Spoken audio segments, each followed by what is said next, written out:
आपका हमारे इस दिव्य आध्यात्मिक यात्रा में हार्दिक स्वागत है। आप सुन रहे हैं भविष्य पुराण सनातन धर्म के उस महान ग्रंथों में से एक, जिसमें जीवन, धर्म, कर्म और आने वाले समय के गूढ़ रहस्यों का वर्णन मिलता है। इस श्रृंखला में हम आपके लिए इस पावन ग्रंथ के प्रत्येक अध्याय का संस्कारिक पाठ प्रस्तुत करेंगे। आइए इस ज्ञान, धर्म और सत्य की यात्रा को आरंभ करें, जहाँ हर शब्द में छिपा है जीवन का मार्ग और हर कथा देती है हमें सही दिशा। सनातन ज्ञान की ही इस पवित्र धारा में डूबकर अपने जीवन को अर्थपूर्ण बनाएं। हर हर महादेव। ओम नमः शिवाय।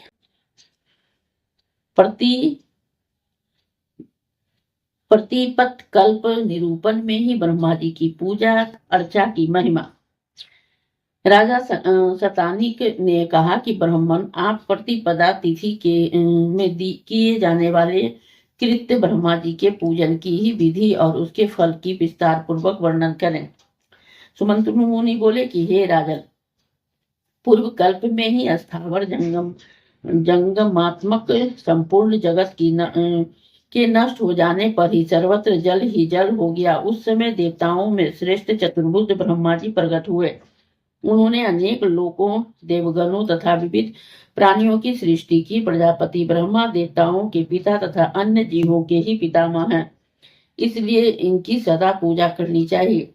ये ही जगत की सृष्टि, पालन और संहार करने वाले हैं। इनके मन से रुद्र का ही वक्ष स्थल से विष्णु का आविर्भाव हुआ है। इनके चारों मुखों से अपने 6 अंगों के साथ ही चारों वेद प्रकट हुए हैं। सभी देवता, दैत्य, गंधर्व, यक्ष, राक्षस, नाग आदि इसकी पूजा करते हैं। यह संपूर्ण जगत ब्रह्मामय है और ब्रह्मा में स्थित है। अतः ब्रह्मा जी सबसे पूज्य हैं। राज्य, स्वर्ग और मोक्ष, ये तीनों पदार्थ इनकी सेवा करने से ही प्राप्त हो जाते हैं। इसलिए सदा प्रसन्नचित्त से ही याव जीवन नियम से ही ब्रह्मा जी की पूजा करनी चाहिए। जो ब्रह्मा जी की सदा भक्ति से पूजा करता है वो मनुष्य स्वरूप में साक्षात ब्रह्मा है।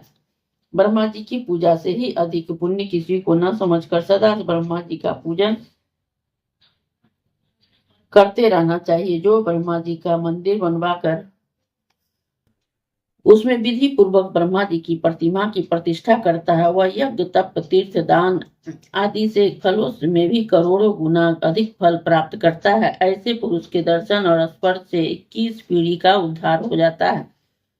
ब्रह्मा जी की पूजा करने वाला पुरुष बहुत काल तक ही ब्रह्मलोक में निवास करता है। वहां निवास करने के पश्चात वह ज्ञान योग से ही माध्यम से मुक्त हो जाता है। अथवा भोग चाहने पर भी मनुष्य लोक में चक्रवर्ती राजा या वेद वेदांग पारंगत कुलीन ब्राह्मण होता है। किसी अन्य कठोर तप और यज्ञों की ही आवश्यकता नहीं है। केवल ब्रह्मा जी के पूजा से ही सभी पदार्थ प्राप्त हो सकते हैं। जो ब्रह्मा जी के मंदिर में छोटे जीवों की रक्षा करता हुआ सावधानी पूर्वक धीरे धीरे झाड़ू देता है तथा उत्पन्न करता है, वह चंद्रायन व्रत का फल प्राप्त करता है। एक पक्ष तक ब्रह्मा जी के मंदिर में झाड़ू लगाता है, वह 100 करोड़ युग से भी अधिक ब्रह्मलोक में पूजित होता है और अनंतर सर्वगुण संपन्न चारों वेदों का ज्ञाता धर्मात्मा राजा के रूप में पृथ्वी पर आता है। भक्ति पूर्वक ब्रह्मा जी का पूजन न करने तक ही मनुष्य संसार में भटकता है। जिस तरह मानव का मन ही विषयों में मग्न होता है, वैसे ही यदि ब्रह्मा जी में भी मन निमग्न रहे तो ऐसा कौन पुरुष होगा जो मुक्ति नहीं प्राप्त कर सकता है। ब्रह्मा जी के जीर्ण एवं खंडित मंदिर का उद्धार करने वाला प्राणी मुक्ति प्राप्त करता है। ब्रह्मा जी के समान न कोई देवता है, न गुरु, न ही ज्ञान, न कोई तप ही है। प्रतिपदा आदि सभी तिथियों में ही भक्ति पूर्वक ब्रह्मा जी का पूजा कर पूर्णिमा के दिन विशेष रूप से ही पूजा करनी चाहिए तथा शंख, घंटा, भेरी आदि वाद्य ध्वनियों के साथ ही आरती और स्तुति करनी चाहिए। इस प्रकार व्यक्ति जितने भी पर्वों पर आरती करता है उतने ही 1000 युग तक ही ब्रह्मलोक में निवास करता है, उतने 1000 युग तक ही ब्रह्मलोक में निवास करता है, आनंद का भोग करता है। कपिला गौ के पंचगव्य और कुशा से के जल से वेद मंत्रों के द्वारा ही ब्रह्मा जी को स्नान कराना ब्रह्मा स्नान कहलाता है। अन्य स्नानों से 100 गुना पुण्य उसमें अधिक होता है। यज्ञ एवं अग्निहोत्र आदि के लिए ब्राह्मण, क्षत्रिय और वैश्य को कपिला गौ रखनी चाहिए।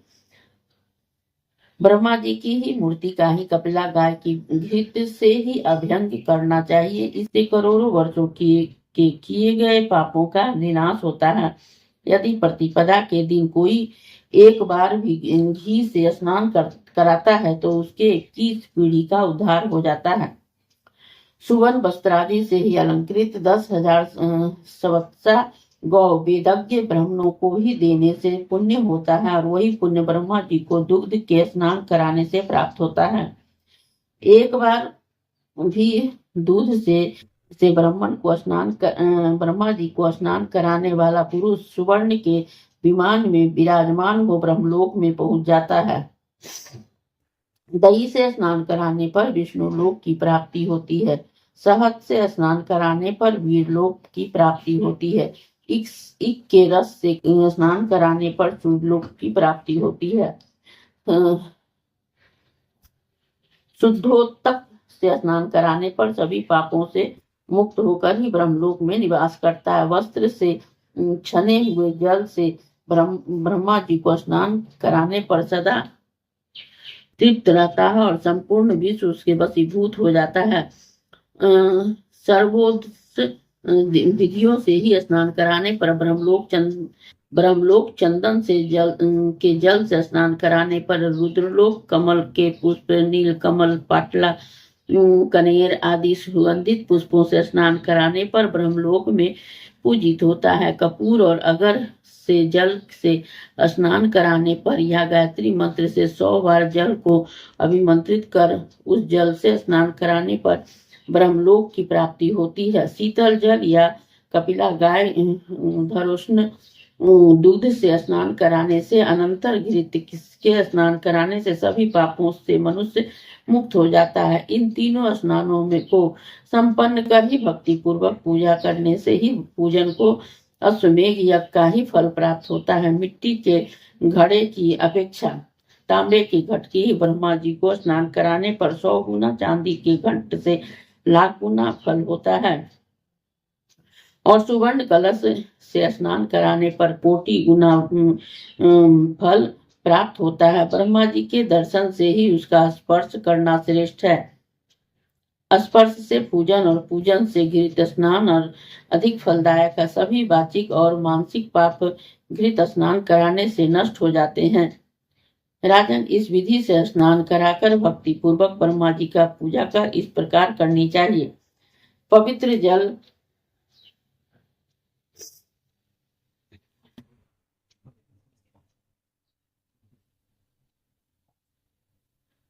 पवित्र वस्त्र पहनकर आसन पर बैठकर संपूर्ण न्यास करना चाहिए। प्रथम 4 हाथ विस्तृत स्थानों में एक अष्टदल कमल का निर्माण करें। उसके मध्य नाना वर्ण युक्त 12 दल यंत्र लिखें और 5 रंगों से उसे भरें। इस प्रकार से यंत्र निर्माण कर गायत्री के वर्णों का न्यास करें। गायत्री के अक्षरों द्वारा शरीर में न्यास कर देवता के शरीर में भी न्यास करना चाहिए। प्राणव युक्त गायत्री मंत्र के द्वारा ही अभिमंत्रित केसर, अगर, चंदन, कपूर आदि से संबंधित जल से सभी पूजा द्रव्यों का मार्जन करना चाहिए। अनंतर पूजा करनी चाहिए। प्रणव का उच्चारण कर पीठ स्थापन और प्रणव से ही तेज स्वरूप ब्रह्मा जी का आवाहन करना चाहिए। पदभार पर विराजमान 4 मुखों से युक्त चराचर विश्व की सृष्टि करने वाले श्री ब्रह्मा जी का ही ध्यान कर पूजा करनी चाहिए। जो पुरुष प्रतिपदा तिथि के दिन ही भक्ति पूर्वक गायत्री मंत्र के से ब्रह्मा जी का पूजन करता है, वह चिरकाल तक ही ब्रह्मलोक में निवास करता है। इस अध्याय के श्रवण हेतु आपका हृदय से धन्यवाद। हम आशा करते हैं कि भविष्य पुराण की यह दिव्य कथा आपको आध्यात्मिक शांति, सही मार्गदर्शन और जीवन के गहन सत्य प्रदान कर रही होगी। कृपया अगले अध्याय के लिए ही हमारे साथ जुड़े रहें और अपने विचार एवं भावनाएं कमेंट के माध्यम से अवश्य साझा करें। धर्म, कर्म और ज्ञान की इस पावन यात्रा में आपका साथ हमारे लिए अत्यंत अनमोल है।